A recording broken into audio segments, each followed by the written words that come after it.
In great economic crisis, the arts are often forgotten and discredited, a waste of vital funds and resources. Indeed, in states where equality is rife, art and artists are often the first maligned and railed against as impractical, wasteful and unnecessary.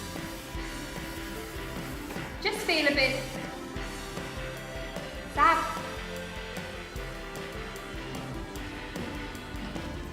My boss did it to me. It was my friend that did it to me. A similar thing happened to me. And me. And me. And me. And me. But also in those societies we find that the arts are an important part of fighting back, representation, and also the first sign of our ability to reflect society through sculpture, painting, music, drama, comedy, to improve, to relate, to have fun, and often to heal.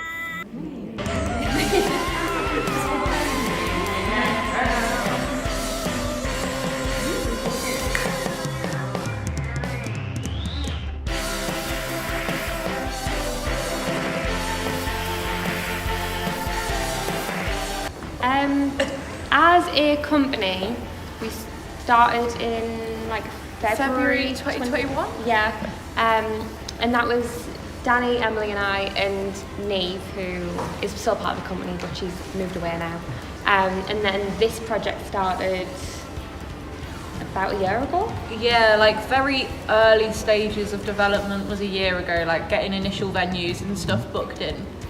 And then I think it was written in April? Yeah. Sort of time, and then performed for the first time in June. And was there any particular motivations, obviously? This one was Roe v. Wade.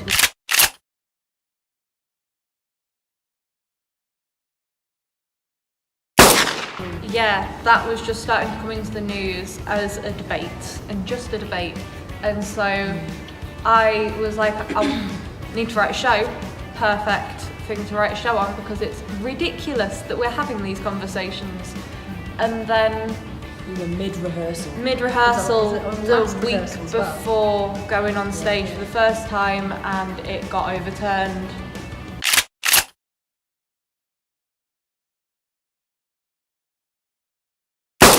Which horrible, and definitely fueled all of the anger in it, and still does. Yeah, and in regards to And Me, which was yesterday's show, that would kind of came from the statistic that 97% of women aged 18 to 24 have experienced sexual harassment. And it was also around about the time there was like a rise in spiking and like through injection and things. And like I know personally I was very scared to go on a night out, and so it was kind of like all the things that were happening like fed into it. And then like there's a scene at the end about being like touched without your consent in a club, and that like happened to me like while we were rehearsing. And then I went home and I was like, well, I'm doing this show anyway, I'm gonna add that in and have my own experience to kind of like end it. And then we kind of ended it on like the powerful message of this has probably happened to almost every woman you know. You just they might not talk about it. I did that show in Durham Fringe Festival this year. My dad came and saw it, and he was talking afterwards. He was like, you know, really makes you think. He was like, you know, you don't realise what like men are like as a man. You know, some people are horrible, and you kind of don't see it because you're not experiencing that side of it.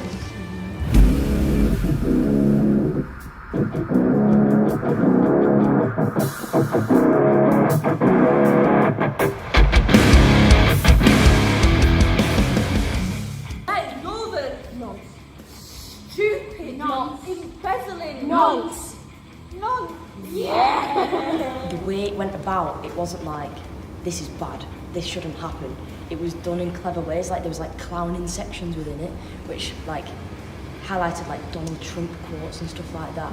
It's like people who are in power still doing things that people want, and it also showed people who aren't in power doing the same misjustices. Like the whole spectrum of aggressions and microaggressions. Yeah, like the one scene in it where we all play like posh boys was verbatim what was leaked from group chats from freshers at Durham University.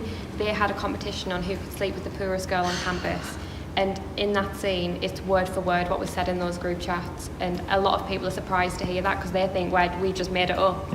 and Yeah. brought about and thought, oh, that'll be funny, we'll talk in posh voices. It but always actually, gets the most laughs, doesn't it? Yeah. Until at the end when you tell people and they're like, oh.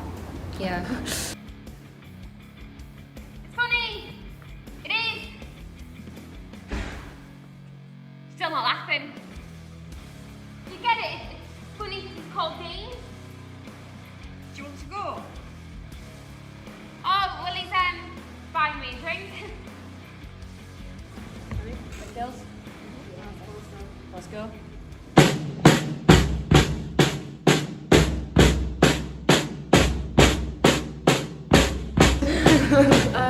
Just to keep making work.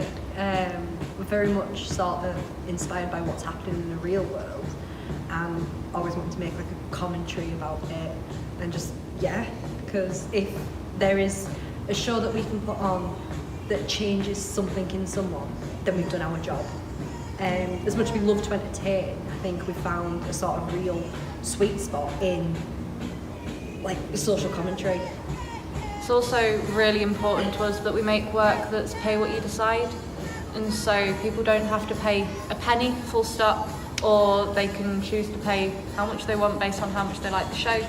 And I think that's really important because there's so many people that won't go to the theatre because they think that it's not for them because they've not got the money for expensive West End tickets sort of thing. It also costs lots of people money to get there. Yeah. Travel. Like, they've already paid enough to get there, you don't need to pay like 20 quid for a show. Anything to make it as And if you don't accessible. like it, Yeah, you know, literally. Yeah. I think as well we'd like to try and travel a bit further afield so that as many people as possible can see the work that we're creating, and if they don't like it, that's fine, but then at least we've reached them. it's the message again, Yeah, isn't it? we'd Yeah. like to spread our voice as far and wide as we can.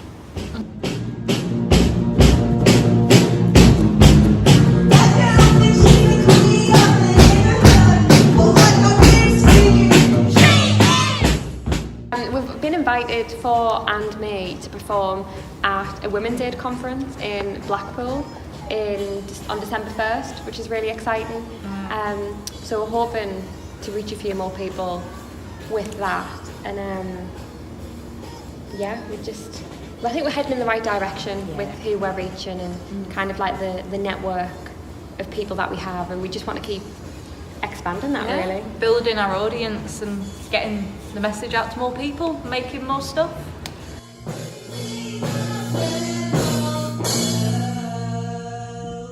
So what you've just seen there is a group that's recognising inequality and are choosing to do something and committed to do something about it. And that's the point really. We can't all be MPs, but we can have influence on local policy. We can influence and impact our communities for the good of all. We just need to find our own method. Brentford Road, they do that in their theatre work. And Me and Get Loud, well, they're pieces of work which reflect their need to say something, to change something, to entertain, to assert themselves on the issues that affect them and our community.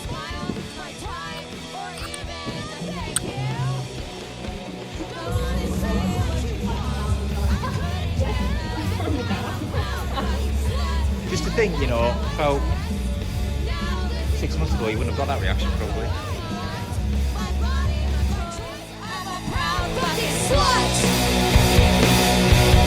Second to pros, putting down